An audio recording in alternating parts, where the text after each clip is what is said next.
Okay, so I'm joined by Silas Ari, who is a young professional as well. It's a newbie like most of us in the Energy Lighthouse. And we intend to make this a knowledge sharing session. We are privileged to have in our midst, for the time of the interview, a young professional with at least decade-long experience in the oil and gas industry, particularly in the joint ventures operations. And that's the person of Mr. Aris Eyan Onre. I hope I got the pronunciation correctly, sir. Eyan Onre, right. Thank you very much. So the questions will come from myself and Silas. Okay. And yes, just about maybe 10 to 15 minutes. We hope that the viewers will take something away from this that would be handy. And the focus here is employability for the recent graduates, how to put themselves in that position. And then for newbies, how to start adding value from the word go, the kind of posture to take. Good morning, everyone. Thank you for your time once again.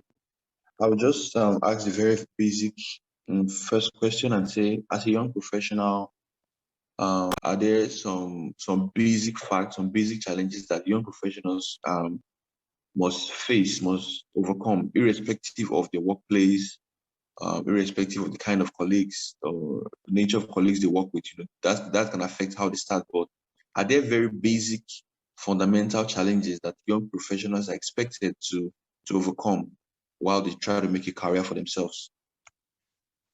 Okay, thank you. As I listen to your question, I'm just seeing myself some years ago when I started off as a graduate trainee in the industry. I think I was one of very few fortunate graduate trainees in my time.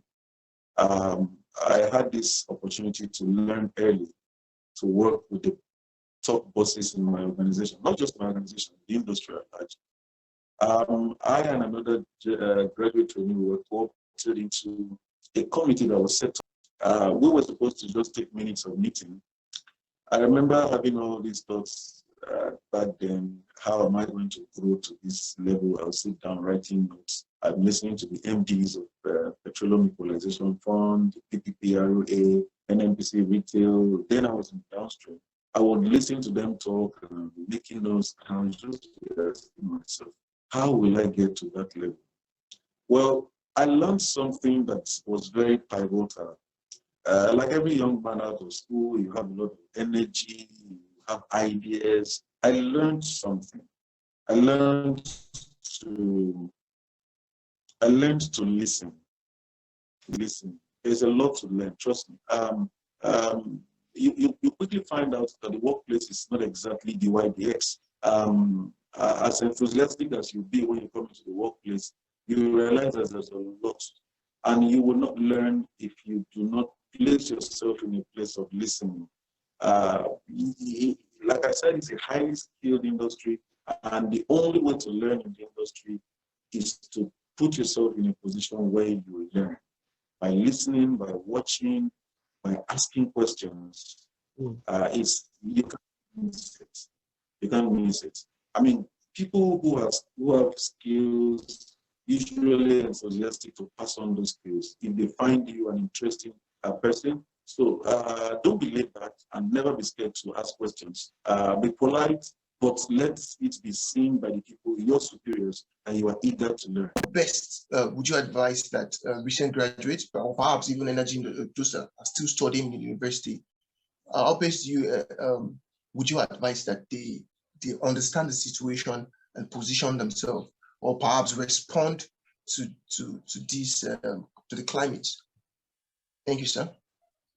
Okay, first of all, I wouldn't advise that you derail your plans. For example, if you're a mechanical engineer, your first degree, or you're an electrical engineer, or you're a petroleum engineer, you have basic engineering. Now, when you're going to, for example, pursue a master's degree, then these things begin to pop up. But I believe as a young professional with maybe first degree, and we talk too much about where will I be. Where you bother about that when you start thinking of focusing on a specialization. You want to do a master's degree, you want to go for a PhD, then you're worried about it. But I would say don't bother, because were long.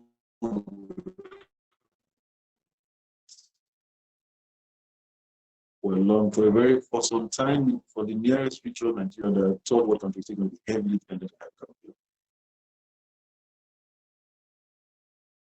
agriculture.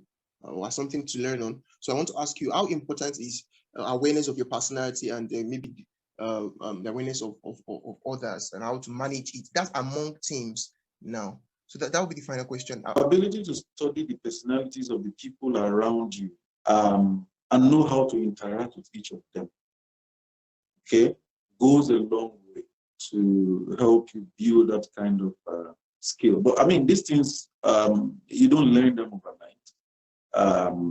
But always have at the back of your mind that you meet all sorts of people. Some will discourage you. Some will push you harder than you even can push yourself. But all of it, always see it as a learning process. See it as a learning process. Even up there in the Federal Executive Council, you would have all sorts of characters. Among the governors forum, you have all sorts of characters. Even amongst the ministers, you have also at that level. What does that tell you? That people's personalities would always be their personalities, but you never lose focus of your goal, the objectives of where you are, the team. Whatever you do should always be to add to the value of the organization, because in the end, that's your KPIs. You're going to be judged based on outputs, right? So if someone's personality is influencing you to perform below par, then you have failed. So the bottom line is push yourself, be smart, look out for those threats, anything that seems to kind of put you down, look for a way around it. Don't be aggressive, because I can tell you for free that's one of the biggest killers of the career. If you're aggressive, people read different meanings. Be open to learn. When someone is saying something that you know it's incorrect, find a way to meet the person in private, especially if it's an older colleague. There's this saying in a workplace, you cannot be smarter than your boss. So if you're in a room and you have this was something I actually learned the hard way. So I'm in a room, a question is thrown, my boss gives an answer that is obviously not correct, and then I spoke up. And everyone saw that my response was the correct response. In that meeting, I had made my boss look like it. This happened within my first 2 years of work. So I learned the hard way. I was reprimanded. If you know how to correct an erring or a senior colleague's opinion or opinion about an issue that is not exactly correct, know how to deal with it. There are people who like you to meet them in private. And then in the end, I need to tell you this. It is people that build people's careers. You might be a very, very, very, very good person at what you do. But if you have poor interpersonal relationships, you would not grow. You need to develop. So I don't know whether Silas wants to say something before we round off. Call it a day. No, I've actually nothing special. Just to thank the guest for his time and insight on that, and I know it's very, very valuable to the young professionals that would watch this. Yeah. Thank you, Mr.